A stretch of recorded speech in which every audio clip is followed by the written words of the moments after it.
काही सविस्तर बातम्या पाहणार आहोत। कोकण घाट माथ्यावर मुसळधार पावसाचा तडाखा हा कायम आहे। मध्य महाराष्ट्र आणि विदर्भात जोरदार पावसाच्या सरी सुरूच आहेत। पुण्याच्या घाट माथ्यावर मुसळधार पावसाची शक्यता आहे, त्यामुळे सावधानतेचा इशारा हा कायम आहे। मान्सूनचा आस असलेला कमी दाबाचा पट्टा राजस्थानच्या जैसलमेर पासून कोटा, गुना, दामोह, दाल्टोगंज ते ईशान्य बंगालच्या उपसागरापर्यंत 3.1 किलोमीटर उंचीपर्यंत सक्रिय आहे।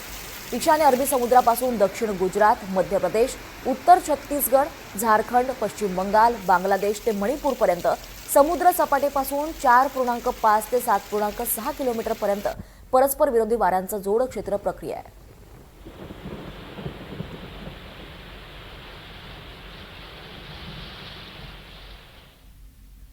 कोकणासह नाशिक, पुणे, साताऱ्यातल्या घाटमाथ्यावर पावसाचा रेड अलर्ट देण्यात आलाय। गेल्या 24 तासात घाटमाथा आणि विदर्भात मुसळधार पावसाची नोंद झाली आहे, तर पुढचे 5 दिवस कोकणामध्ये मुसळधार पावसाचा अंदाज आहे। गुजरातमधील वापी, भिलाड परिसरात मुसळधार पाऊस झालाय, त्यामुळे भिलाड येथे मुंबई अहमदाबाद राष्ट्रीय महामार्ग पाण्याखाली गेलाय। तर पालघरच्या धुंदलवाडीपर्यंत तसंच तलासरी, दापचेरी या मार्गावर तब्बल 35 ते 40 किलोमीटर वाहनांच्या रांगा लागल्यात।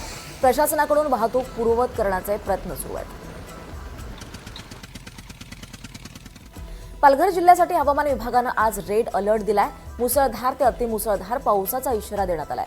गेल्या 2 दिवसांपासून सुरू असलेल्या जोरदार पावसानं जिल्ह्यातील जनजीवन विस्कळीत झालंय। प्रशासन त्यामुळे सतर्क आहे। डहाणू, तलासरीसह अनेक भागांमध्ये पूरसदृश्य परिस्थिती निर्माण झाल्यामुळे खबरदारीचा उपाय म्हणून महत्त्वाचे निर्णय घेण्यात आले आहेत।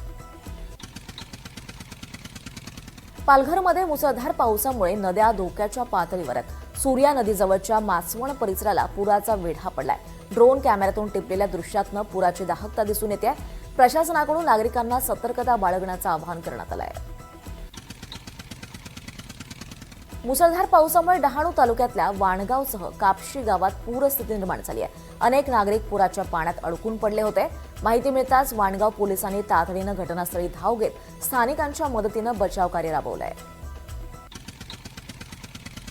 डहाणूच्या सायवन वाघाडी मार्गावर पुराच्या पाण्याचा अंदाज न आल्यानं एसटी पुराच्या पाण्यात अडकली।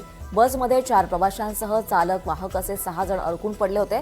स्थानिक तरुण आणि पोलिसांनी तातडीनं घटनास्थळी धाव घेत दोरीच्या सहाय्यानं सर्वांना सुखरूप बाहेर काढलंय। पालघरच्या डहाणू जव्हार राज्य मार्गांवर सरावली इथे रस्त्यावर पाणी आलं, त्यात एक गाडी पाण्यात अडकली। रस्ता पाण्याखाली असून देखील काही अतिउत्साही वाहन चालक जीव धोक्यात घालून पुराच्या पाण्यात वाहन नेतात, त्यामुळे चालकांसह इतरांचाही जीव धोक्यात येण्याची शक्यता आहे। सोसाट्याचा वारा आणि मुसळधार पाऊस यामुळे बदलापूर आणि वांगणी परिसराला झोडपून काढलाय। वादळी वाऱ्यामुळे बदलापुरात 3 ते 4 वाहनांवर झाडं कोसळून वाहनांचं नुकसान झालंय। खबरदारीचा उपाय म्हणून काही शाळांना आज सुट्टी जाहीर करण्यात आली होती, तर गेल्या 2 दिवसांपासून वांगणी भागातील वीज पुरवठाही खंडित झालाय।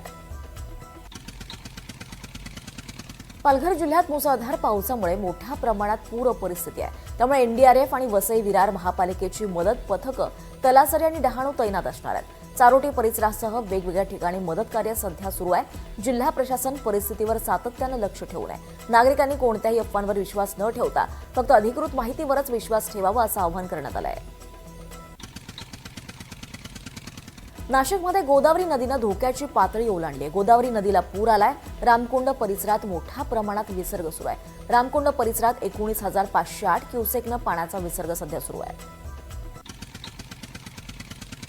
नाशिकमध्ये मुसळधार पाऊस झालाय, त्यामुळे गोदावरी नदीच्या पाणी पातळीत मोठी वाढ झाली आहे। रामकुंड परिसरातील सर्व मंदिरं पाण्याखाली गेली आहेत। गोदावरी नदीच्या काठावर असलेल्या बाजारपेठांच्या आणि नागरी वस्तीच्या भागात पुराचं पाणी शिरलंय।